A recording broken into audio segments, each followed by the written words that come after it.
sector of persons, or indeed of circumstances. As one of today's more eloquent proponents of a living communism puts it, the chairperson of a movement in South Africa, in Durban, the Shack Brothers movement called Abakleli. His name is Sibu Zigode, and what he says echoes here, I think, with Garcia Linera's point that you were referring to before, Bruno.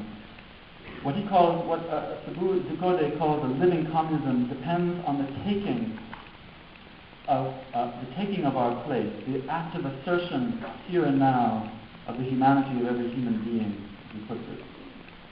Sibu says, quote, "We will no longer," this is a relatively long quote, "we will no longer quietly wait for our humanity to be finally recognized one day. Voting has not worked for us. We have already taken our place on the land and the cities, and we have held that ground. We have also decided to take our place in all political discussions, and to take it now. We take our place humbly but firmly. We do not allow the state to keep us quiet in the name of a future revolution that does not come. We do not allow the NGOs to keep us quiet in the name of a future socialism that they cannot build. We take our place as people who count the same as everyone else. Sometimes we take that place in the streets with tear gas and other bullets. Sometimes we take that place in the courts. Sometimes we take it on the radio. Tonight we take it here. Our politics starts in the places we have taken, the places that we hold. We call it a living politics because it comes from the people and stays with the people. It is ours. It is a part of our lives. We are finished with being ladders for politicians to climb up. Those who lack confidence in the will of the people, by contrast, advise them typically to wait, and to wait indeed forever.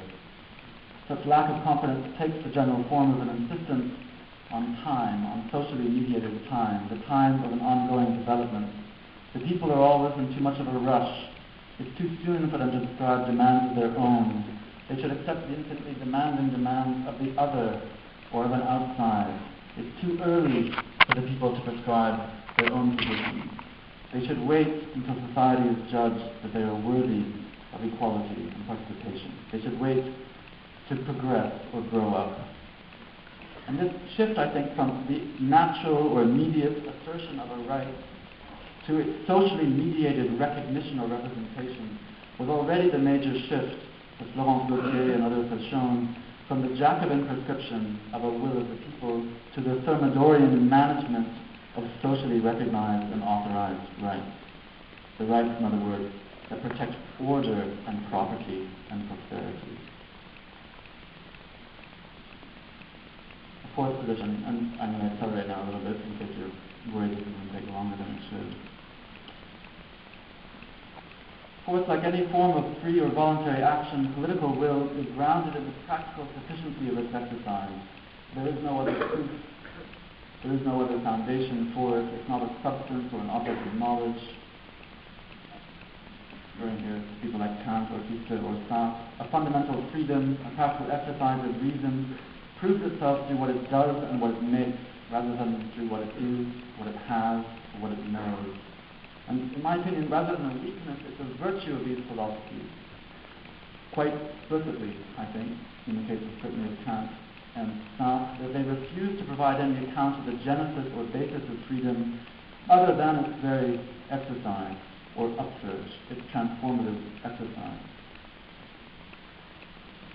Badiou, in a very important meditation on Rousseau, makes a similar point, I think, in his Being an Event, when he says that if Rousseau, quote, establishes forever the modern concept of politics, it's because he posits in the most radical fashion that politics is a procedure which originates in an event and not in a structure supported within being.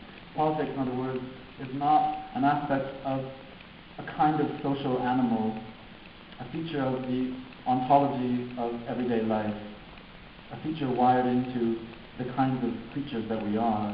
It's something that happens. It's something that we make, something that I would say we will and bring into reality. And its willing proceeds in the absence of any ontological or metapractical guarantee. Freedom demonstrates and justifies itself through its willing and acting, or else not at all. As Robespierre puts it, the courage and the energy of the people alone can preserve its liberty. As soon as it sleeps, it is in chains. If then it's to avoid sleep, this is my fifth point, if it's to persist, a popular political association must be disciplined and indivisible as a matter of course. Rousseau is often attached to this as a kind of prototypical totalitarian, far from the case. Internal difference in debate, argument, discussion within an organized association is one thing. Factional division is another. All of the competing actors of the radical phase of the French Revolution, 1792 to 3, would have agreed with Saint-Just when he said there must be only one will in the state, or one will in the organization. The preservation of public freedom in this sense, in Robespierre's arresting phrase, requires acknowledgement of, quote, the despotism of truth. Rousseau says, in order that the social pact may not be an empty formula, it tacitly includes the commitment which alone can give force to the others, that anyone who refuses to obey the general will shall be compelled to do so by the entire body. This means nothing else than that he will be forced to be free, for such is the condition which, by giving each citizen to the homeland, protects him against all personal dependence. Now again, if there's not a process, I won't go back to the point I made before, but in which we can recognize something like a general will that is other than our own and not reducible to our own, then the collective, whatever the collective is, will dissolve and will divide. Rousseau then defines much of his agenda in terms of what is required in order for this unity to be preserved, or this indivisibility to be preserved. Again, compatible with internal differences. And there are two basic requirements, a positive one and a negative one. Positively, it requires the cultivation of what Rousseau calls virtue, where virtue is simply defined as a dedication to the general will. Each person is virtuous, Rousseau says, when his private will conforms to the general will. So as he says in Social Contract, in the Discourse of Political Economy, if we wish the general will to be accomplished, all we need to do simply is make virtue reign. And the difference that links and separates Marx from Robespierre or Rousseau, we move from the revolutionary people of Paris to the dictatorship of the proletariat. In a sense, however, the shift is just another way of expressing the same truism, I think, that a cohesive popular will would overwhelm and govern a truly democratic state. Babeuf, in a way, a transitional figure who anticipates far too early as it happens the proto-communist equality, understood in classically Jacobin lines that its first condition was the achievement of a truly effective democracy in which the people's will could be expressed and sustained. Simply, he moved past the classical Jacobin position by insisting on the need for a more disciplined, more coherent form of organization. 6. The practical exercise of will only proceeds then in the face of resistance. This then is the second aspect. You need a positive cultivation of virtue. You need, on the other hand, a negative power to overcome and confront that resistance. Nothing would be more redundant by definition than a form of will without resistance. Nothing is more essential, though, in the face of resistance than a will to confront and overcome it. To continue to will or to give up, to continue or not to continue, as Badiou and others have said, this is the essential choice at stake in the militant ethic. Either you will and you do something, or you do not. The will to equality, the will to construct something like a communism, confronts opposition immediately and as a matter of course. As Robespierre would put it, to stop before the end is to perish. Or Babeuf, who knew perfectly well that, quote, the organization of real equality will not at first please everyone, draws the, I think, natural conclusion that insofar as the aim of the revolution is to destroy inequality and establish the common welfare, so then the revolution is not finished. So then what is at stake is a matter of continuing the revolution. And again, there's no clearer distinction, I think, between the Jacobin and the Thermidorian conception of the revolution than the emphasis on continuing the revolution on the one hand and terminating the revolution on the other. How to end or terminate the revolution, the great question posed by the Thermidorian historians like Furet and others more recently. The Jacobins, confronted in the circumstances as they were, that Aristotle shows, they had a particularly powerful, I think, appreciation of the divisive consequences of a popular self-determination. Thiers has already anticipated the basic logic that would guide the next 3 or 4 years of the revolution when he said, in his What is the Third Estate in 1789, that, quote, a privileged class is harmful simply because it exists. Robespierre would develop the point. Confronted with the rich, we put it the lash of the people, confronted with tyranny and the defenders of the rich, we have only one way to escape the vengeance of kings, victory. Vanquish them or perish. These are your only choices. And in the speeches that decided the fate of his own king, Saint-Just would apply this logic to the letter. The king, as he said, is an enemy stranger in our midst who must reign or die. If the king is innocent, the people is guilty. Saint-Just would go on to say that from the perspective of that which is already established, that which produces the general good is always terrible. And the reasons why the Jacobin terror continues to strike fear at the heart of our establishment, even today, in a way that, for example, the vastly more bloody repression of the Commune in 1871 did not. That, and we're talking on an order of magnitude of about 10 or so, has nothing to do, obviously, with the sheer volume of death.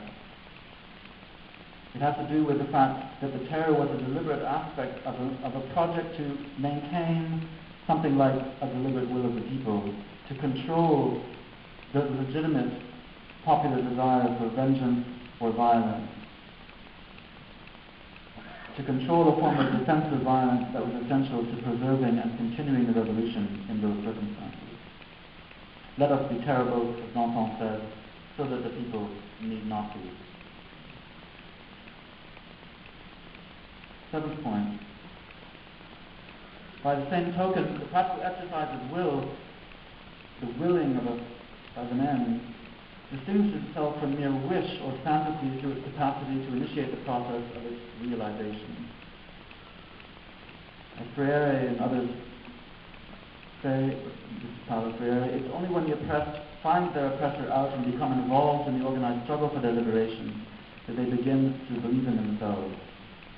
Or Sartre will say, when he comes to talk about the Communist Party in the early 1950s, that it's through acting that the Communist Party consolidates its strength.